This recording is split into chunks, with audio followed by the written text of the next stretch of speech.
Hello everyone, welcome to allrounder siblings. आप सभी को पता है हमने लास्ट लेक्चर में चैप्टर नंबर 13 कंप्लीट किया था, dealing with peer pressure. Peer pressure के बारे में पढ़ा था, क्या होता है, कितने टाइप्स के होते हैं और कैसे हम उससे डील कर सकते हैं। नेगेटिव वाला हमारे लिए बैड होता है, हमारी हेल्थ के लिए भी अच्छा नहीं होता है, और पॉजिटिव वाला हमारे लिए अच्छा होता है। वो सब हमने पढ़ा था। होप आपने पूरी वीडियो अच्छे से देखी होगी बिना स्किप किए, और लाइक कर दिया होगी आपने वीडियो, और शेयर भी करी होगी। चैनल को सब्सक्राइब करना बिल्कुल भी ना भूलें।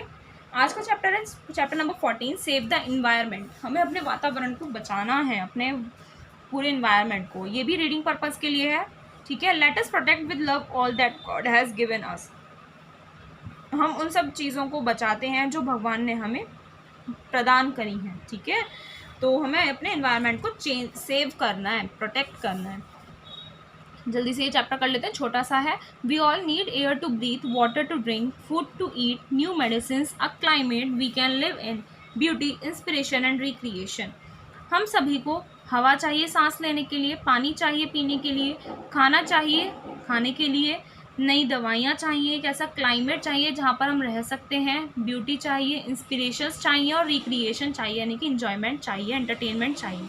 We need to know we belong to something bigger than ourselves. हमें ये पता होना ज़रूरी है कि हम उस चीज़ से बिलोंग करते हैं जो हमसे भी बड़ी हैं। We want a better future for those we care about. हम उनके लिए अच्छा फ्यूचर चाहते हैं जिनके हम केयर करते हैं, ठीक है। So we need to talk about the environment. इसीलिए हमें इन्वायरमेंट के बारे में बात करना थोड़ा सा ज़रूरी है। Is it just one's own surroundings, the immediate one in your own backyard. क्या इन्वायरमेंट से मीनिंग ये हो गया कि बस आपके चारों तरफ का एरिया, या फिर जो आपके बस पीछे एकदम बैकयार्ड में है। There is more to environment. Environment में और भी चीज़ होती है, सिर्फ आस पास आपकी चीज़ें नहीं होती हैं कि आपके आसपास आप यहाँ बैठे हो तो ये जो एरिया ये आपका इन्वायरमेंट हो गया। नहीं, ये चीज़ नहीं है। इन्वायरमेंट इससे भी ज़्यादा होता है than just the physical space. जो हम हमारे चारों तरफ देखते हैं उससे भी ज़्यादा होता है, that we see around our own living area. The world itself is our environment. पूरा जो वर्ल्ड है वो हमारा खुद का इन्वायरमेंट है। When something happens which affects that environment in one part of the world, a chain reaction spreads all through.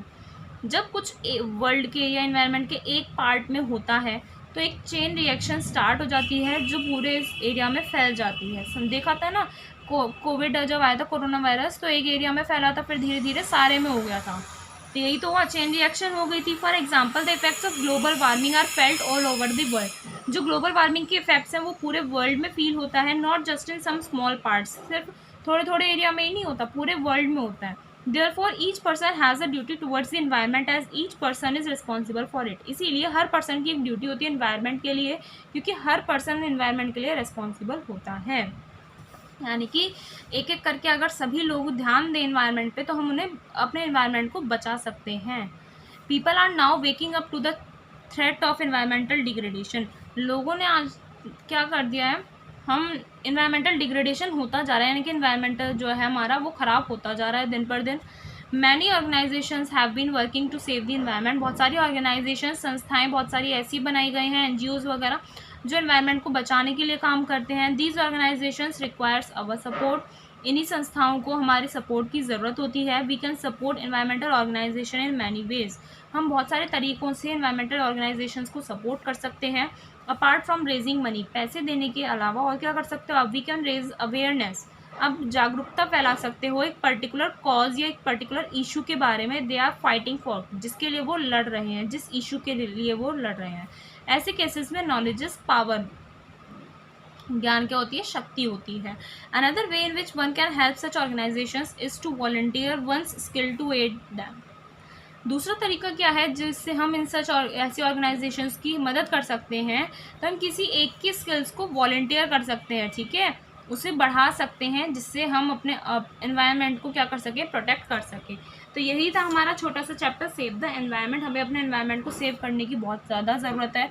बहुत सारी चीज़ें ऐसी हैं, बहुत सारे इश्यूज़ ऐसे हैं हमारी अर्थ पर, जिसकी वजह से अर्थ जो है हमारी ख़राब होती जा रही है, दिन पर दिन उसका इन्वायरमेंट गिरता जा रहा है। जैसे इन्वायरमेंटल डिग्रेडेशन हो रहा है, डिफॉरेस्टेशन हो रहा है, ग्लोबल वार्मिंग है, और ब्लैक होल बढ़ता जा रहा है, ओजोन का जो ब्लैक होल है ना, और भी बहुत सारी चीज़ें हैं। तो इन सब के लिए जागरूक होना बहुत ज़रूरी है। इनसे हमें ही बीमारी होती है, जो भी हम चीज़ें करते हैं ना, ह्यूमन एक्शंस बहुत ज़्यादा, ह्यूमन एक्शंस का भी इफ़ेक्ट पड़ता है। अर्थ पर इफेक्ट पड़ता है और रिटर्न में क्या होता है, उसका इफेक्ट हम पर ही पड़ता है, ह्यूमंस पर पड़ता है। ठीक है, तो अर्थ को बचाना बहुत ज़रूरी है। So we will protect with love all that God has given us. तो ये चैप्टर यहाँ पर आपका फिनिश होता है। नेक्स्ट चैप्टर हमारा एक बुक बच गया है इस चैप्टर का, इस बुक का, वो भी हम नेक्स्ट लेक्चर में कवर कर लेंगे। उसके बाद हम नया सब्जेक्ट क्लास 8 का स्टार्ट करेंगे। आप हमें कमेंट करके बता सकते हैं आपको कौन सा सब्जेक्ट चाहिए, तो हम वही सब्जेक्ट स्टार्ट करेंगे। कम्युनिटी पर आप वोट कर सकते हैं। मिलते हैं नेक्स्ट वीडियो में नेक्स्ट लेक्चर के साथ। Thank you.